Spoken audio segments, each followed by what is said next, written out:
Meus irmãos, graça, paz e misericórdia da parte de Deus e do Senhor Jesus Cristo sejam sobre todos os meus irmãos. Quem vos fala é o pastor Ari Queiroz Júnior.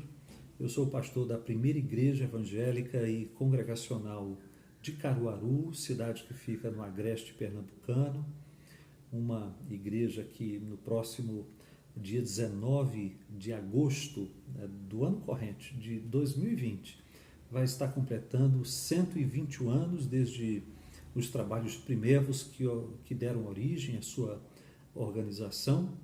E eu falo para os meus irmãos a convite do pastor Luiz Felipe, que gentilmente me deu esta oportunidade de fazer este vídeo, que eu sei que comporá uma série de encontros, alusivos às comemorações pelos 71 anos da Igreja de Vila Paraíso. Então, meus irmãos, recebam vocês todos o meu forte abraço, recebam o abraço da Igreja Congregacional de Caruaru, a sua irmã, aqui no agreste pernambucano, e também uma delas, na verdade, existem várias outras igrejas congregacionais no agreste pernambucano. E recebam também o registro da minha alegria, porque me sinto honrado em ter sido convidado para fazer este vídeo, que eu sei, como disse para os meus irmãos, que comporá esses momentos de celebrações ao nosso Deus pela existência desta igreja, dessa igreja querida de Vila Paraíso, em São Gonçalo, na região metropolitana do Rio de Janeiro, igreja que já existe há 71 anos. Muito bem, a minha conversa com os meus irmãos nesse momento tenho como tema discipulado centrado no Evangelho. É sobre isso que quero conversar com vocês, discipulado centrado no Evangelho, que eu quero tratar, o tema que quero tratar será tratado a partir da exposição de um texto da Palavra de Deus, claro, não tenho nada para falar com os meus irmãos além da Palavra de Deus, e desejo que os meus irmãos abram comigo a Palavra de Deus na carta aos Gálatas, na carta que o apóstolo Paulo escreveu aos Gálatas, capítulo 3. Nós vamos ler os versículos 1 a 5. Então, aí, sei que os irmãos estão espalhados em seus lares, isto se até o momento desse dia, não é? Vocês ainda estiverem separados, não é? Quem sabe não há uma oportunidade antecipada de um encontro presencial. Se não houver esta oportunidade, eu sei que os meus irmãos estarão, quem sabe, espalhados em seus lares, mas aí mesmo vocês abrirão a Palavra de Deus em Gálatas capítulo 3, versículos 1 a 5, é o texto que leremos nesse momento. Eu estou com a carta do apóstolo Paulo, que ele escreveu aos Gálatas. Quero ler os primeiros 5 versículos de Gálatas capítulo 3, texto sagrado que diz assim: Ó Gálatas insensatos, quem vos fascinou a vós outros, ante cujos olhos foi Jesus Cristo exposto como crucificado?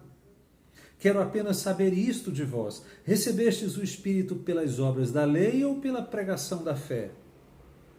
Sois assim insensatos, que tendo começado no Espírito, estejais agora vos aperfeiçoando na carne. Terá sido em vão que tantas coisas sofrestes, se na verdade foram em vão. Aquele, pois, que vos concede o Espírito e que opera milagres entre vós, porventura o faz pelas obras da lei ou pela pregação da fé? Esse é o nosso texto, e nós vamos orar nesse momento. Curve a sua fronte. Senhor, nós te buscamos nesta hora.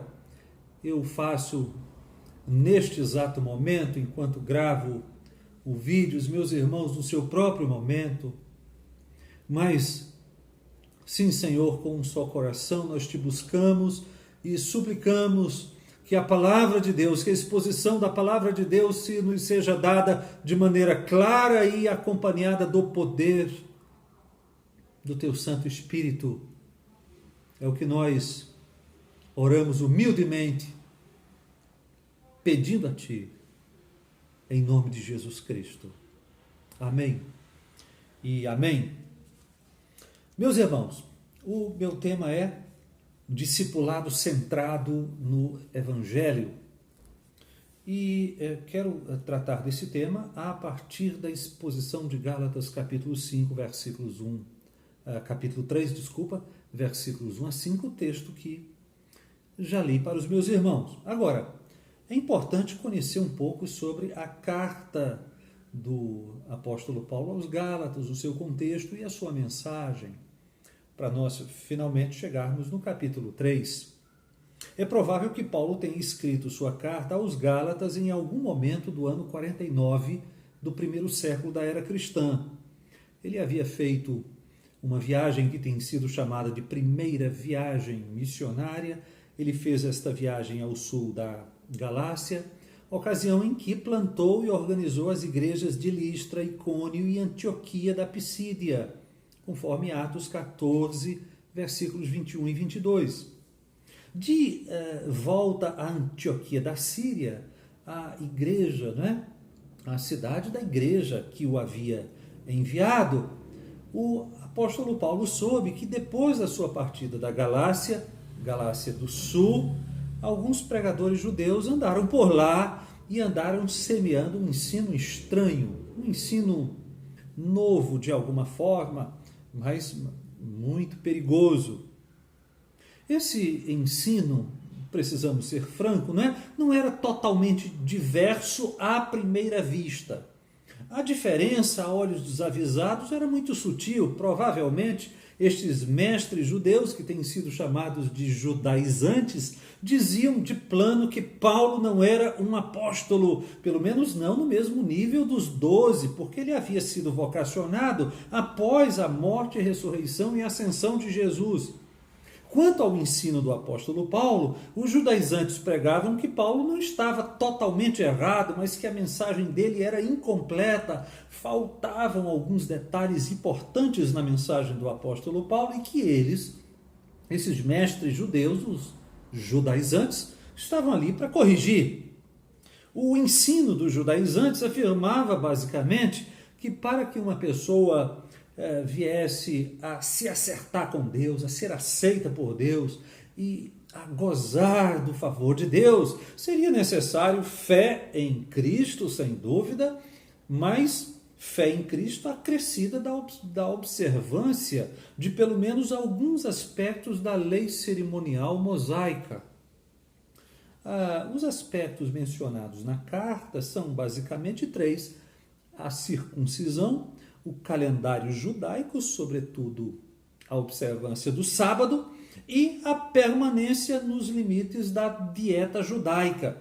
É o que se pode concluir de uma rápida leitura desta carta aos Gálatas, esta carta maravilhosa. Quando Paulo soube do que estava ocorrendo em suas igrejas, então, meus irmãos, ele explodiu em turbilhão de emoções, no meio das quais escreveu a carta aos Gálatas. Por um lado, ele estava perplexo, admirado, irritado, na verdade, indignado, com a volatilidade dos crentes gálatas. Ele simplesmente não conseguia entender como é que os crentes gálatas cogitavam afastar-se do evangelho da graça de Deus para aquilo que ele chamou de rudimentos pobres deste mundo, em Gálatas capítulo 4, versículo 9, para alguma coisa que não era evangelho de forma alguma, segundo Gálatas capítulo 1, versículos 6 e seguintes. Paulo chega a chamar em nosso texto, no texto que lemos, os Gálatas de insensatos em 2 ocasiões, e diz aos Gálatas o seguinte, em Gálatas 4, versículo 20, eu gostaria de estar com vocês agora e mudar o meu tom de voz, pois estou perplexo quanto a vocês.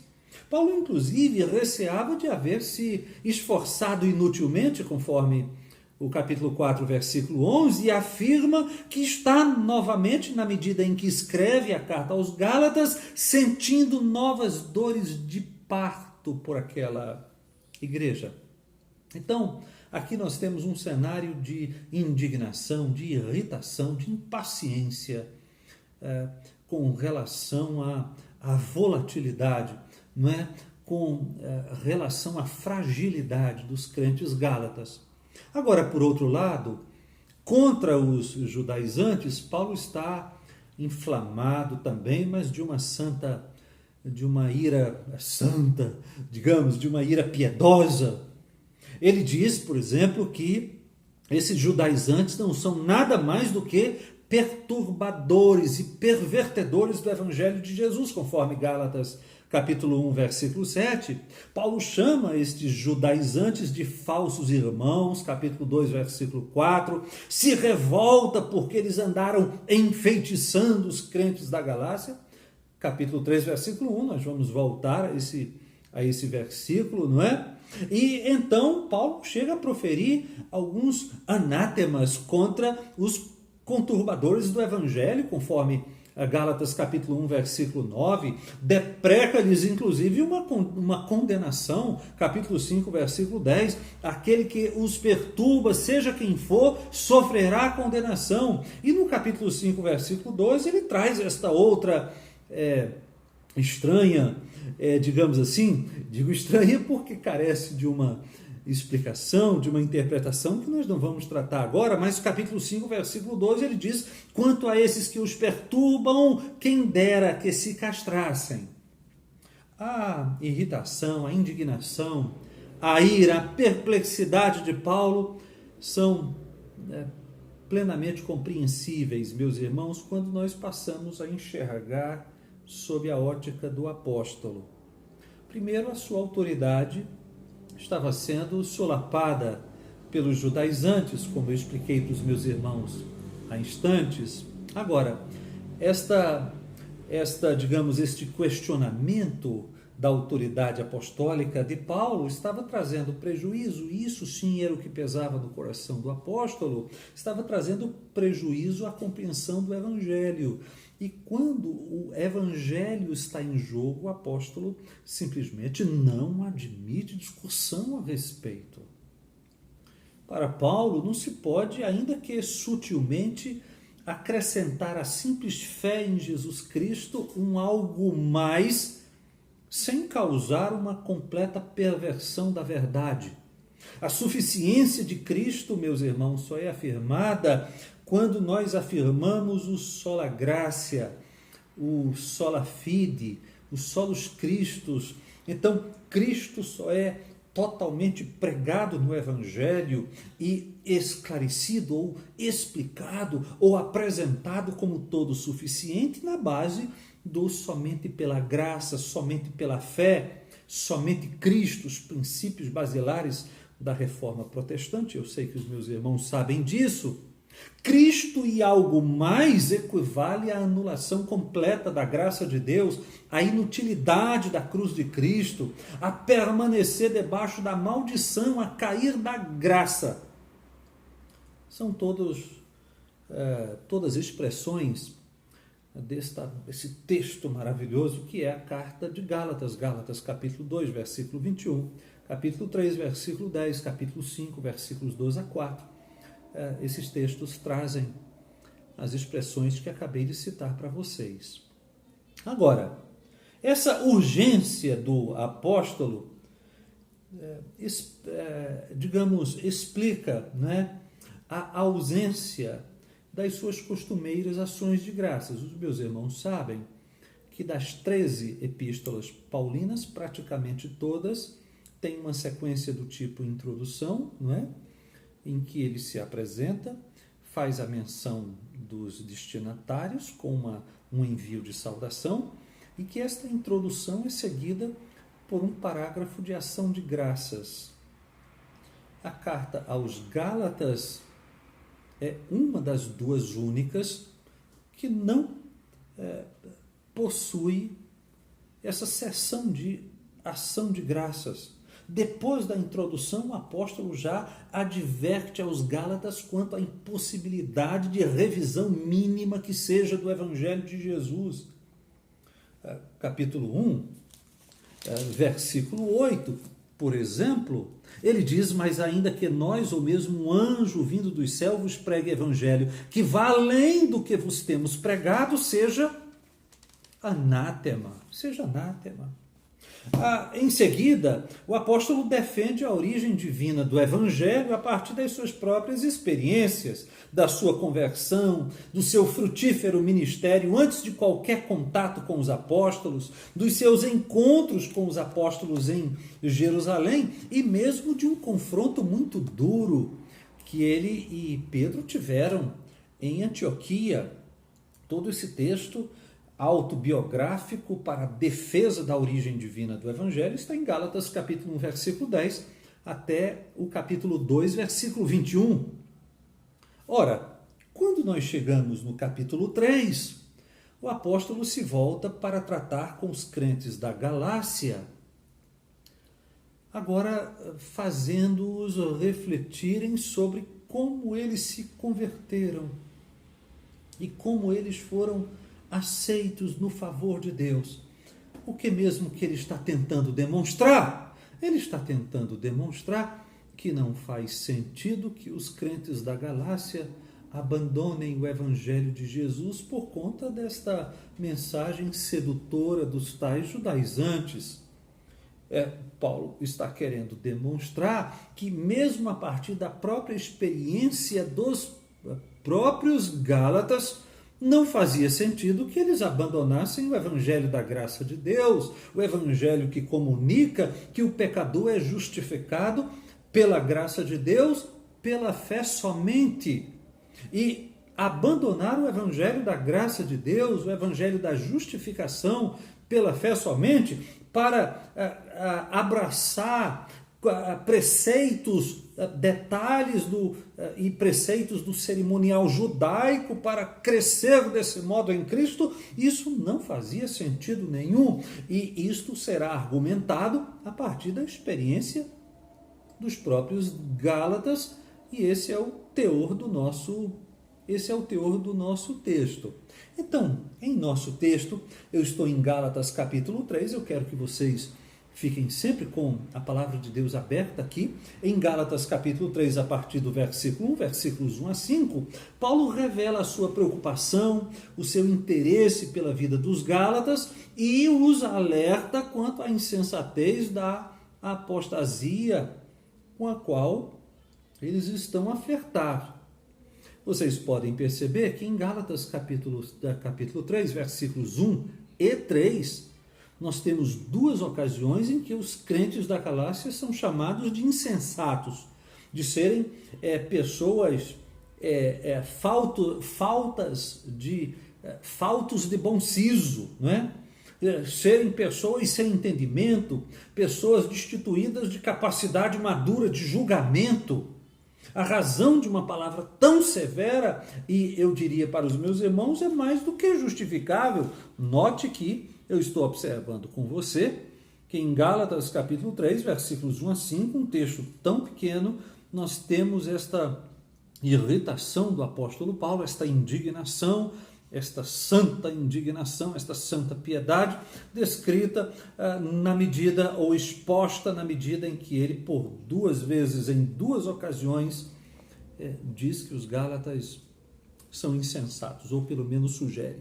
Ó Gálatas insensatos, versículo 1 do capítulo 3, versículo 3 do capítulo 3, sois assim insensatos. Então, note que o que desejo para os meus irmãos nesse momento é dizer a razão de palavras tão severas, tão rigorosas. Elas seriam justificáveis? Vamos lá. A primeira razão da insensatez dos Gálatas está no fato, meus irmãos, de que a pregação de Paulo foi tão clara, a pregação de Paulo foi tão completa, tão impactante, que ele diz que Jesus Cristo esteve exposto claramente perante os olhos dos Gálatas como tendo sido crucificado. A pregação do apóstolo Paulo foi tal que ele diz, é como se Jesus Cristo tivesse sido crucificado perante os vossos olhos. Quem vos fascinou a vós outros, ante cujos olhos foi Jesus Cristo exposto como crucificado? Todos sabem que o apóstolo já havia tomado uma resoluta decisão no sentido de não saber nada além de Cristo e este crucificado. Ele já havia decidido também que pregaria uma mensagem sem adornos de oratória, para que a sua mensagem fosse uma demonstração do poder do Espírito e para que a fé dos convertidos não se fundamentasse em homens. Isso está em 1 Coríntios capítulo 2, versículos 1 a 5. Agora, nós ficamos sabendo que a mensagem do apóstolo, meus irmãos, era tão vívida a ponto de tornar-se uma espécie de retrato animado da crucificação do Salvador. É dizer, ao ouvirem o evangelho pregado por Paulo, é como se os gálatas tivessem visto Jesus Cristo ser crucificado. Eles não estavam em Jerusalém no dia da execução do Senhor na cruz do Calvário. Eles também não abraçavam alguma espécie de transubstanciação, uma doutrina católico-romana que diz que nas palavras de consagração do padre, do sacerdote, entre aspas, católico-romano, a hóstia se torna em verdadeiros carne e sangue de Jesus Cristo, e ali Cristo é sacrificado de novo. Não. Paulo não estava dizendo isso, ele estava dizendo que pregou o evangelho aos Gálatas, mas a sua pregação era tal que os Gálatas quase que viam a Jesus ser crucificado perante seus olhos. O argumento de Paulo é que os Gálatas haviam ouvido o evangelho de maneira tão clara que poderia se dizer quase visível, razão pela qual nada poderia justificar a sua apostasia. Então, eu penso que nós precisamos começar a refletir a respeito da mensagem que nós estamos apresentando aos pecadores, a mensagem que nós queremos que os pecadores abracem e se acheguem à igreja. E nós deveríamos perguntar se a mensagem que nós apresentamos aos pecadores é assim, tão clara, tão profunda, tão impactante, que ela, a própria mensagem, é uma espécie de testemunha que se torna contrária àquela tendência da apostasia. Então, Paulo está dizendo, é insensato apostatar quando se ouve uma mensagem que diríamos hoje evangelística, tão clara, tão completa e tão profunda. A segunda razão da insensatez dos Gálatas está em que aqueles irmãos sabiam que foi pela fé nessa pregação do Cristo crucificado que eles haviam recebido o Espírito Santo. Olha o que está no versículo 2. Quero apenas saber isto de vós. Recebestes o Espírito pelas obras da lei ou pela pregação da fé? É claro que nós temos aqui uma pergunta retórica. Paulo espera que os Gálatas tenham, de fato, pudessem responder, de fato, que haviam recebido o Espírito pela pregação da fé e não pelas obras da lei. Então, a insensatez dos Gálatas está no fato de que eles sabiam que pela fé no evangelho do Cristo crucificado eles haviam recebido o Espírito Santo, e não porque se deixaram circuncidar ou porque passaram a guardar o sábado ou a observar a dieta religiosa dos judeus. Nesse ponto, cabe ainda lembrar, meus irmãos, que a dádiva do Espírito Santo é a síntese de todas as conquistas de Cristo na cruz do Calvário.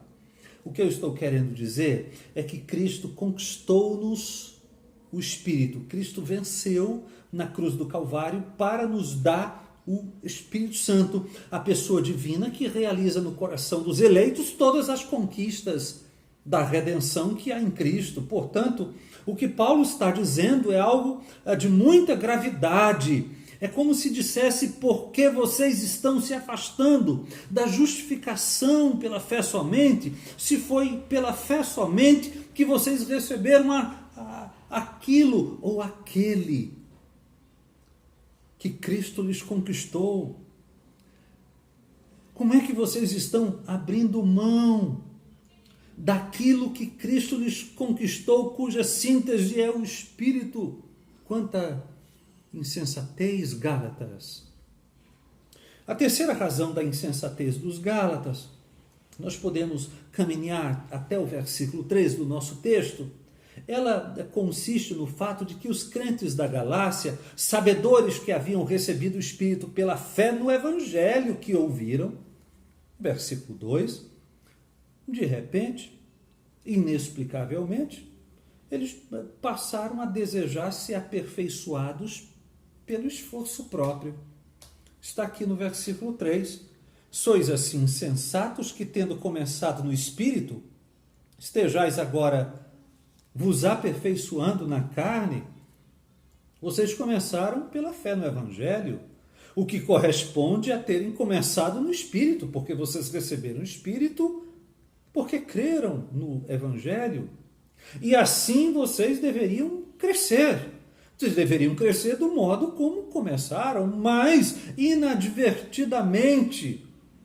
Vocês desejaram prosseguir em santificação pela prática da lei, pelas obras da lei, segundo o versículo 2, ou confiando no esforço próprio, aperfeiçoando na carne, no dizer do versículo 3. Por óbvio, meus irmãos, todos os crentes genuínos, eu sei disso, todos nós temos um desejo, todos queremos ser perfeitos para Deus, apesar de conhecermos o fato da nossa pecaminosidade melhor do que conhecemos a de todas as pessoas em nossa volta. Mas então, como nós podemos caminhar a maturidade cristã que nós tanto almejamos? Pela fé, em inteira dependência do Espírito? É isso? Ou confiando na carne, confiando no esforço próprio, em nossa própria capacidade de autodisciplina e de observância de certas regras e preceitos? Segundo o apóstolo, nós devemos continuar crescendo do modo como começamos. Como é que nós começamos? Nós começamos pela fé no Evangelho, no Espírito, e de fato é assim que nós crescemos. Se é que já recebemos o Espírito, se é que já cremos salvadoramente, então a insensatez dos Gálatas se vê em terem flertado com a ideia de que após terem começado no Espírito, poderiam crescer em santificação com base no esforço próprio e na observância de um certo cerimonial. A quarta razão da insensatez dos Gálatas consiste no fato de que os Gálatas, quando creram em Cristo para a sua salvação, como costumava ocorrer no primeiro século, passaram a ser perseguidos por causa de sua nova fé. Isso acontecia com uma relativa frequência, já a partir do primeiro século. Agora, esta perseguição teria ocorrido inutilmente? Teria sido inútil todo esse sofrimento? É isso que nós temos aqui do versículo 4, que diz assim, teria sido em vão que tantas coisas sofrestes? Os judeus, assim, em muitas ocasiões, movidos de inveja pela entrada de multidões à fé cristã, costumavam acusar esta nova seita, esse novo movimento, perante as autoridades romanas e, não raro, a tumultuar com perseguições violentas, às vezes, com calúnias também, a vida dos missionários e dos novos convertidos. Isso havia ocorrido também com os Gálatas, segundo a informação que nós temos no versículo 4. Teria sido em vão que tantas vezes, tantas coisas sofrestes, não é? Então a questão agora, como mais uma prova robusta que demonstra a insensatez dos Gálatas, é saber se todas essas angústias se deram inutilmente, porque de fato é vão o sofrimento por uma causa que depois é abandonada. É insensato abandonar uma causa pela qual tanto se sofreu, momente se essa causa for o conhecimento de Cristo no Evangelho. A quinta razão da insensatez dos Gálatas pode ser vista também no fato de não terem dado o valor devido, meus irmãos, não apenas ao modo como aquela recepção inicial do Espírito ocorreu, conforme o versículo 2, mas também por olvidarem que as operações permanentes do Espírito ocorrem pela pregação da fé, conforme versículo 5. Olha o que nós temos no versículo 5. Aquele, pois, que vos concede o Espírito e que opera milagres entre vós, porventura, o faz pelas obras da lei ou pela pregação da fé? Veja que Paulo está a reconhecer que o Espírito permanece operando poderosamente entre os Gálatas, inclusive por meio de milagres, mas que tais operações ocorrem no presente, segundo as palavras do apóstolo Paulo, em continuação à conversão daqueles irmãos. Essas operações continuam a ocorrer através da pregação do Evangelho. Então, por tudo que já disse para os meus irmãos, apostatar do Evangelho frente a argumentos tão contundentes de que ele é a mensagem aprovada por Deus e por meio da qual Deus opera, é certamente uma tremenda insensatez. Agora, essa é um lado da indignação do apóstolo para com os Gálatas. Por outro lado, a par desta falta de firmeza dos Gálatas denunciada pelo apóstolo, Paulo não deixa de perceber quão perigosas são as investidas das seitas. E isso o faz indiretamente. Lá no capítulo 3, versículo 1, ele pergunta: ó Gálatas insensatos, quem vos fascinou? Quem vos fascinou? A Nova Versão Internacional traz: quem os enfeitiçou? O verbo usado pelo apóstolo Paulo é literalmente enfeitiçar. Significa lançar um encanto, procurar prejudicar alguém mediante um mal olhado, ou palavras malignas, conforme uma chave linguística do Novo Testamento que andei dando uma olhada. Aqui Paulo está francamente dizendo que os Gálatas foram enfeitiçados, e está também indiretamente chamando os judaizantes, aqueles que estão a ponto de convencer os Gálatas de que a justificação não ocorre pela fé somente, de feiticeiros. De feiticeiros. Eis uma palavra clara a todos os supersticiosos, meus irmãos. Aprendamos isso. A verdadeira maldição não emana dos encantos, das magias, das macumbarias, dos despachos, dos maus olhados, das palavras que nos recomendam as piores coisas. A verdadeira maldição emana da apostasia do Evangelho, da apostasia moral e apostasia doutrinária, religiosa. Balaão, por exemplo, não conseguiu amaldiçoar os filhos de Israel com seus encantamentos, mas o fez quando introduziu as mulheres moabitas para fornicarem com os israelitas. Isso está em Números, capítulo 25, primeiros versículos, e lá em Números, capítulo 31, versículo 16. Em Gálatas, os crentes foram, digamos, enfeitiçados, não com encantamentos, com palavras de maldição.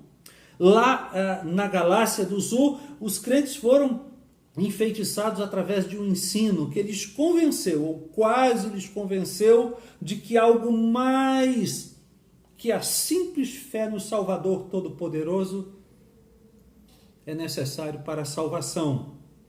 Agora, atentemos aqui ao mais importante. Nós não nos livramos desses encantamentos nem batendo na madeira, nem dando 3 pulinhos. Também não nos livramos desses encantamentos amarrando em nome de Jesus. Nós nos livramos desses encantamentos permanecendo crendo, permanecendo firmes, confiantes na suficiência da obra de Jesus Cristo para nos salvar. É isso que corresponde à vida no Espírito. Então, eu vou tentar sintetizar o ensino do apóstolo, a doutrina dessa passagem para os meus irmãos. Essa passagem nos ensina que nós não precisamos de mais nada além do Evangelho e que o progresso na vida cristã dá-se nas mesmas bases evangélicas em que começou.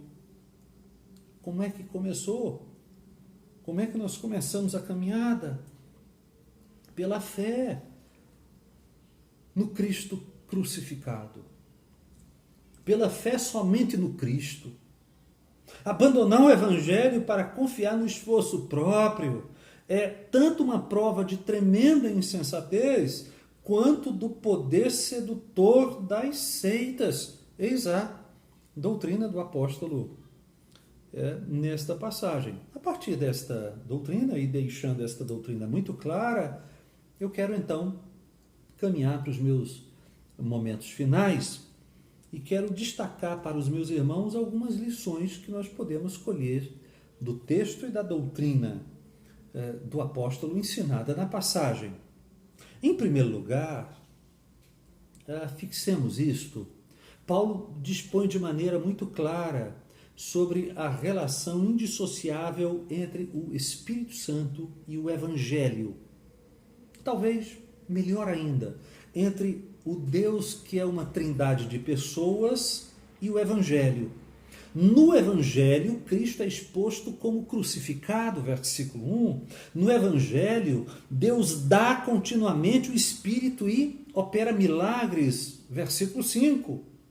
No Evangelho, o Espírito é dado aos crentes quando creem, no versículo 2, e continua a ser dado na vivificação constante dos crentes, versículo 5. De modo que nós podemos concluir do texto que não há comunicação salvadora do Espírito a parte do Evangelho de Cristo. Isso explica porque Jesus pôde dizer que nos é dado o novo nascimento pelo Espírito Santo. João capítulo 3, não é? Versículo 3 e seguintes, o grande texto de Jesus sobre o novo nascimento, mas ao mesmo tempo Tiago, capítulo 1, versículo 18, 1 de Pedro, capítulo 1, versículo 23, nos dizem que nos é dado o novo nascimento através da palavra de Deus.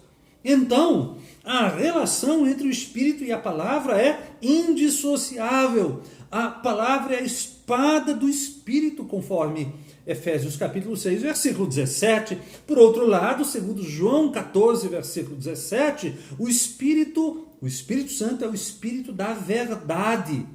Então, vamos aprender com o texto essa indissociabilidade entre a pregação do Evangelho, entre o Evangelho de Jesus e o Espírito Santo. Não há vida no Espírito à parte do Evangelho de Jesus. Em segundo lugar, aprendamos que o Evangelho tem como conteúdo fundamental a pessoa bendita do Salvador Jesus Cristo. Nós estamos adaptados, meus irmãos, a pensar em evangelismo em termos da apresentação de um plano.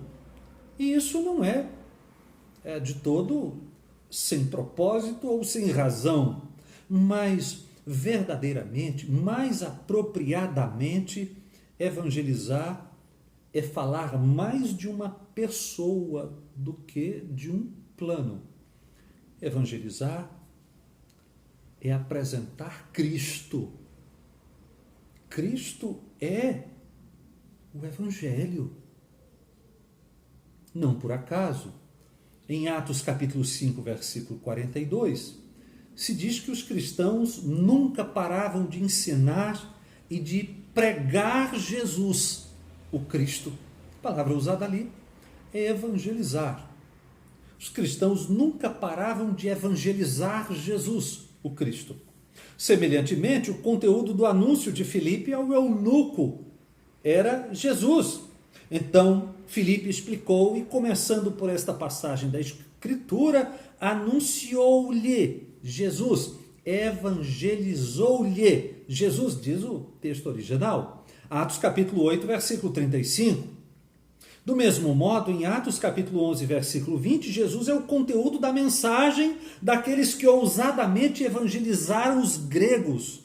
O texto diz que evangelizando-lhes o Senhor Jesus. Atos capítulo 11, versículo 20. Como também Paulo em Atenas pregava a Jesus, evangelizava a Jesus e a ressurreição. Atos 17, versículo 18. Eu sei que existem realmente abordagens prontas, algumas delas são boas abordagens. Eu me lembro que há muitos anos atrás me foi apresentado e ensinado, e eu inclusive decorei uma abordagem pronta chamada evangelismo explosivo. Os meus irmãos já foram expostos ao evangelismo explosivo, já aprenderam? Eu já, né? Tudo bem. O problema com todas essas abordagens, inclusive com as melhores abordagens, com as mais completas, é que elas podem gerar dois erros. Primeiro, o equívoco não intencional de deslocar a mensagem quem deve estar no centro. Deslocar do centro da mensagem quem deve estar no centro. E o centro do Evangelho é Jesus Cristo. O Evangelho é Jesus Cristo, eu insisto nisso. Segundo, o segundo equívoco destas abordagens prontas, também, claro, né? Não intencional, é o de transmitir a falsa noção que o Evangelho que salva não é o Evangelho que edifica, não é o Evangelho que santifica. E isso me leva ao meu terceiro ponto. Em terceiro lugar, nós temos que aprender, nós temos que entender que do modo como os meus irmãos de Vila Paraíso foram salvos, os meus irmãos aqui de Caruaru, do modo como os crentes foram salvos e são salvos, como é que nós fomos salvos? Desistindo da justiça própria, confiando na suficiência do Salvador. É assim que nós devemos prosseguir na salvação, desistindo do esforço próprio, confiando na suficiência do Salvador. O que Paulo diz em toda essa passagem é que somos introduzidos por Deus na vida cristã pelo Evangelho e somos santificados por Deus na caminhada cristã pelo mesmo Evangelho. O Evangelho, meus irmãos, não é uma matéria introdutória, uma parte dos primórdios da fé, do jardim da infância e da piedade, que logo deve ser abandonado por disciplinas espirituais mais profundas. Não é isso. Crescer é aplicar o Evangelho em todas as áreas da vida. Crescer, o salvo pelo Evangelho, cresce no Evangelho. Crescer a viver no Evangelho. Basta você pensar em que tipo de vida deveria viver. Aquele que sabe que poderia estar agora mesmo sofrendo os mais indizíveis sofrimentos eternos, sob a ira do Todo-Poderoso no inferno. Mas que inexplicavelmente, sem haver contribuído com nada, sem nenhum mérito, foi conquistado por uma graça inexplicável que não somente lhe poupou os tormentos infernais, mas lhe garantiu os mais inefáveis e indescritíveis prazeres eternos na presença do Deus eterno. Tudo isso pelo preço de sangue de um representante substituto santo, justo e inocente. Quem abraça esta mensagem, como deveria viver? Aprendamos, pois, meus irmãos, que o Evangelho não é aquela mensagem mais simples, que diz respeito somente ao ingresso na vida cristã e à recepção da salvação e que logo deve ser substituído por programas mais profundos de discipulado. Eu estou querendo inculcar nos meus irmãos a ideia de que o discipulado cristão deve ser centrado no Evangelho. Os meus irmãos e as minhas irmãs de Vila Paraíso, Meus irmãos e minhas irmãs, se o Evangelho é a mensagem do que Deus fez em Cristo para conduzir um povo à glorificação, não existe nada que possa realmente ajudar a parte desta obra divina. O Evangelho é tanto a mensagem a ser ouvida e crida para a salvação, como o poder de Deus que transforma, que santifica e que edifica. E é exatamente por isso que Paulo descreveu todo o seu ministério em Tessalônica em termos de proclamação do Evangelho. Você pode ler isso na segunda carta do apóstolo aos Tessalonicenses, capítulo 2. Primeira carta do apóstolo aos Tessalonicenses, capítulo 2. Escrevendo aos Gálatas, Paulo afirmou em Gálatas capítulo 2, versículo 14, que a vida cristã deve ser vivida de acordo com a verdade do Evangelho. Aos Filipenses, o apóstolo disse que nós vivêssemos por modo digno do Evangelho de Cristo e lutando pela fé evangélica. Filipenses capítulo 1, versículo 27. Em quarto lugar, que todos quantos almejam o avivamento da obra de Cristo permaneçam no Evangelho.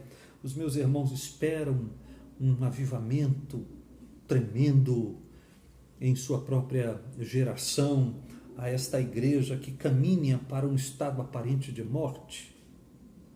Então, se os meus irmãos desejam um avivamento, um derramamento, um despertamento poderoso do Espírito, então os meus irmãos devem permanecer no Evangelho, porque todo o avivamento é o avivamento da vida no Evangelho. O nosso texto, Gálatas capítulo 3, versículos 1 a 5, nos ensinou com muita clareza que conversões ocorrem com a pregação do Evangelho, porque é com o Evangelho que o Espírito que regenera é dado. Ainda nos disse que a contínua dádiva do Espírito para vivificar a igreja, para operar milagres na igreja, dá-se também pela pregação do Evangelho. Então, shows e sofisticação musical, cantores famosos, sim, é verdade, estas coisas atraem multidões. A exaltação de um líder super carismático, numa espécie de culto à personalidade, também atrai adesões, e às vezes são adesões cegas. Mas somente através do Evangelho Deus atrai convertidos a Cristo e opera o despertamento do seu povo para servir-lhe em santidade, em decorrência de poderosos avivamentos e poderosos derramamentos do Espírito que se dá por meio, ou que se dão por meio da pregação do Evangelho. Então, nós precisamos aprender estas coisas. E agora eu chego aos meus momentos finais. Eu não sei quanto aos meus irmãos, ou melhor, eu sei que para os meus irmãos e para as minhas irmãs já há uma decisão no sentido da minha própria decisão. De minha parte, pela graça de Deus, não confiando em mim mesmo, mas pela graça de Deus eu hei de viver até a morte pela fé no Evangelho, cujo conteúdo é Cristo. Eu hei de viver até a minha morte, pela fé naquela antiga história, pela graça de Deus, repito, né? Sem confiar em mim mesmo. Também os meus irmãos, eu lhes alerto que não se deixem seduzir.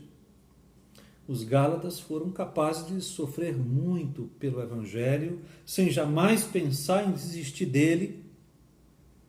Versículo 4 diz isso, dos sofrimentos dos Gálatas. Eles podem ter perdido familiares, bens, empregos. O texto não entra em detalhes, mas todas estas coisas, pelo que sabemos da história, são possíveis.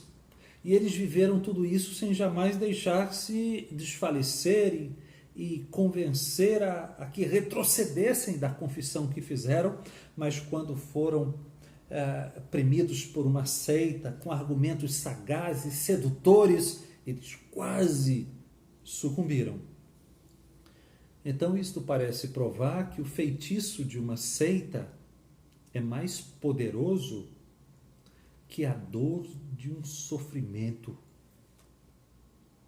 E digo mais aos meus irmãos, se uma igreja que foi discipulada num discipulado centrado no Evangelho por Paulo quase chegou a apostatar da fé, quando cercada por uma seita, nós não deveríamos nos sentir em melhor condição, nem tampouco nos julgar imunes, ou achar que não precisamos de exortações do nosso pastor. O que o pastor tem feito? O pastor tem dito com constância, com frequência, que nós precisamos permanecer firmes no Evangelho que abraçamos desde o princípio, porque não é possível crescer na fé cristã a parte daquela mensagem que nos salvou. Então eu rogo aos meus irmãos que não se deixem seduzir, eu rogo aos meus irmãos que não apostatem do Evangelho, não deixem o Evangelho que lhes salvou por programas, por eventos, por contingências, por entretenimentos, porque Deus há de conduzi-los à glorificação, há de conduzi-los no caminho da santificação, há de refazer a imagem de Deus perdida na queda, nesse processo de santificação. Como?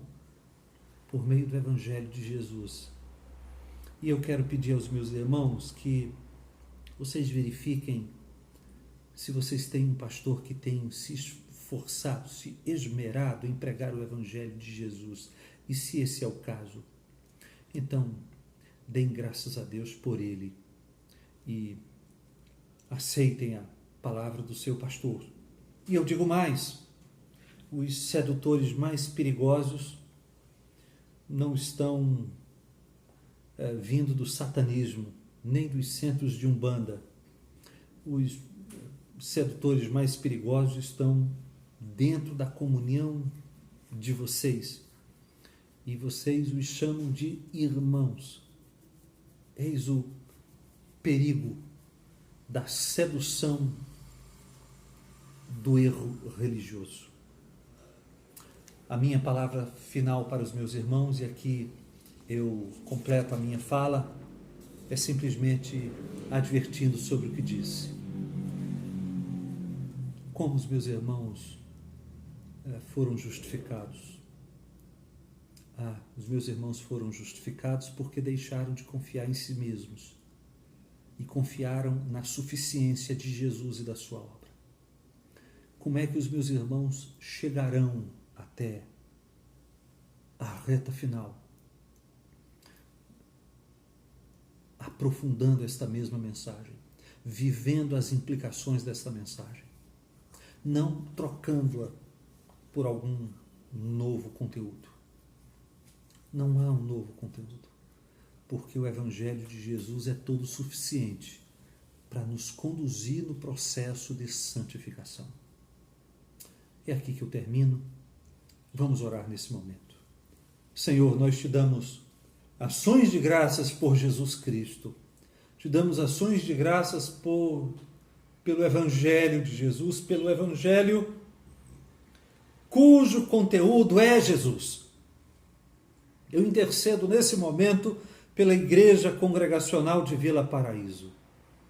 Eu oro a Ti por estes irmãos e quero pedir ao Senhor que Tu conceda ao coração dos meus irmãos a firmeza, o desejo de permanecerem firmes no Evangelho que lhes salvou. Promove nesta igreja como tens feito. um discipulado centrado no Evangelho. Nós oramos em nome de Jesus. Amém e amém. Meus irmãos, recebam meu abraço, pastor Luiz Felipe. Receba meu abraço, meu irmão. Peço aos meus irmãos todos aí que estejam orando aqui pelo pastor Ari da Igreja Congregacional de Caruaru, no Agreste Pernambucano.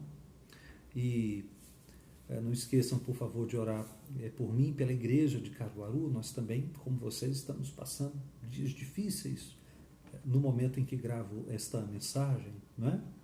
E, então, recebam o meu abraço a todos os meus irmãos. Espero poder, a qualquer momento, vê-los pessoalmente, abraçá-los pessoalmente, comunicar uma porção da palavra de Deus pessoal e presencialmente aos meus irmãos todos. Um grandíssimo abraço em todos vocês. Deus abençoe.